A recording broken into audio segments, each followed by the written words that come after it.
You wake up with a dull ache low in your abdomen. Your lower back feels heavier than usual. You reach for something sweet or something salty. It feels like a craving unique to you. But for almost all of human history, there were no chocolate bars, painkillers, or supermarkets waiting a few minutes away. For more than 95% of our existence as a species, women experienced menstruation while walking across grasslands, gathering wild plants, carrying children, and searching for food. And what they ate during those days looked almost nothing like what many women eat today. Even stranger, many ancient diets may have unintentionally supplied nutrients that modern science now recognizes as some of the most important during menstruation. This changes the way you see not just periods, but the relationship between your body and the world it evolved inside. Around 300,000 years ago, the earliest known Homo sapiens appeared in Africa. For hundreds of thousands of years after that, every menstrual cycle happened in nature. There were no pharmacies, no processed snacks, no hormone-balancing supplements. Yet women survived millions of menstrual cycles across generations, passing on the biology that still exists inside you today. The first clue comes from one nutrient: iron. Every menstrual cycle causes blood loss. For most women, that means losing between 30 and 80 milliliters of blood over several days. According to the World Health Organization, iron deficiency remains one of the most common nutritional deficiencies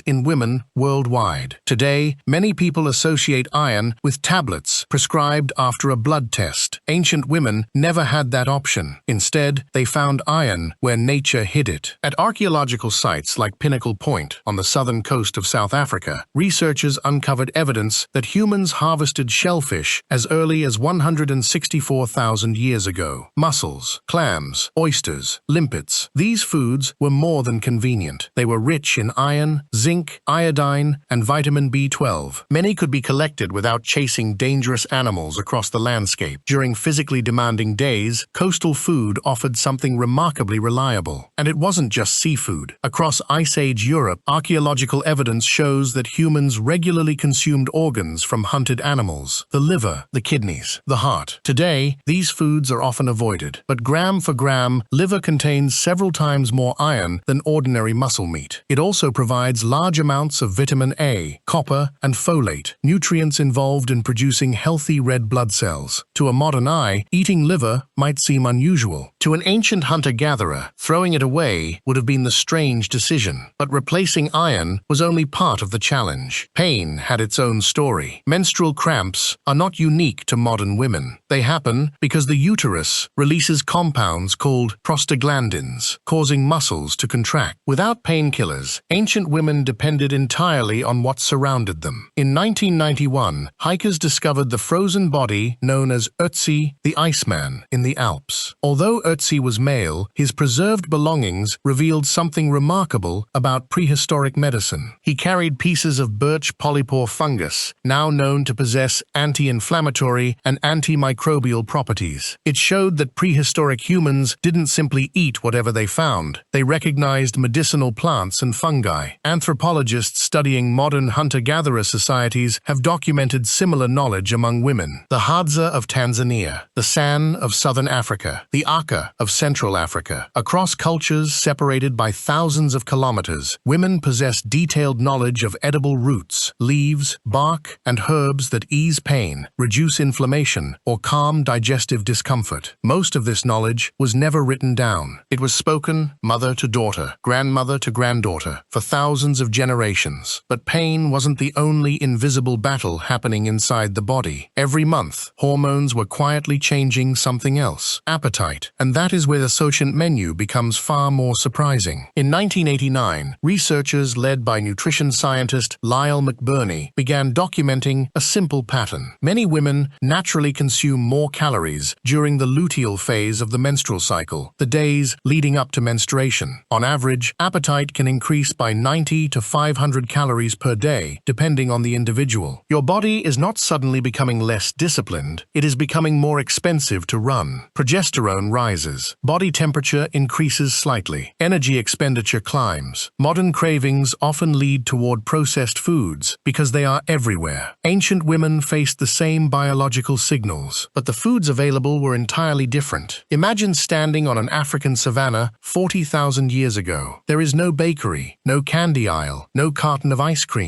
If your body demands more energy, you answer with what the landscape offers: wild berries, baobab fruit, tubers dug from the soil, honey hidden high inside trees. One of the most remarkable examples comes from the Hadza of northern Tanzania. Anthropologist Frank Marlowe, who spent years living alongside the Hadza, documented how honey can provide 15 to 20% of annual calories for some individuals, depending on the season. Finding it is rarely accidental. Men often follow the calls of the Greater Honey Guide, a bird that actively leads humans toward wild beehives. Once the hive is opened, both species benefit. Humans take the honey. The bird feeds on the leftover wax and bee larvae. It is one of the few known examples of cooperative communication between wild animals and humans. Honey delivered something ancient women may have valued during periods: quick energy. Unlike refined sugar, wild honey also contained pollen, traces of minerals, antioxidants, and sometimes bee larvae rich in fat and protein. It was still sweet, but it arrived as part of a far more complex food. The same was true for starchy plants. At Border Cave in South Africa, archaeologists discovered evidence that humans cooked underground storage organs, including wild tubers, roughly 170,000 years ago. These roots supplied slow-burning carbohydrates, fiber, potassium, and other micronutrients that helped sustain long days of movement. Many modern diets separate carbohydrates from nutrients. Ancient foods rarely did. Every bite carried multiple jobs at once. But perhaps the greatest nutritional difference wasn't about carbohydrates, it was about fat. For decades, fat was treated as something to avoid, yet your reproductive system depends on it. Hormones such as estrogen and progesterone are synthesized from cholesterol, a molecule that humans manufacture naturally, but also obtain from animal foods. Healthy dietary fats also help absorb vitamins A, D, E, and K, nutrients involved in immunity, bone health, and reproduction. Ancient women did not count grams of fat. They simply ate the whole animal: bone marrow, brain tissue, fat surrounding organs, fatty fish, eggs. Nothing was trimmed away because calories were too valuable to waste. At the archaeological site of Blombos Cave, dating to roughly 100,000 years ago, marine resources formed a regular part of human diets. Fish provided omega-3 fatty acids, particularly DHA, one of the major structural components of the human brain. Today, scientists also study omega-3s for their possible role in reducing inflammation and easing some menstrual symptoms. The evidence is still developing. Not every study reaches the same conclusion, but the connection is biologically plausible because omega-3s influence the production of inflammatory molecules, including some involved in menstrual pain. Ancient women were not eating salmon because they understood biochemistry. They were eating what the coastline provided. Sometimes evolution solves problems long before science learns their names. But food did more than nourish the body. It also changed the rhythm of menstruation itself. And that may be the biggest difference between ancient women and women living today. In 1965, reproductive biologist Arthur J. Hertig made an observation that would reshape how scientists think about human fertility. For most of human history, women did not menstruate nearly as often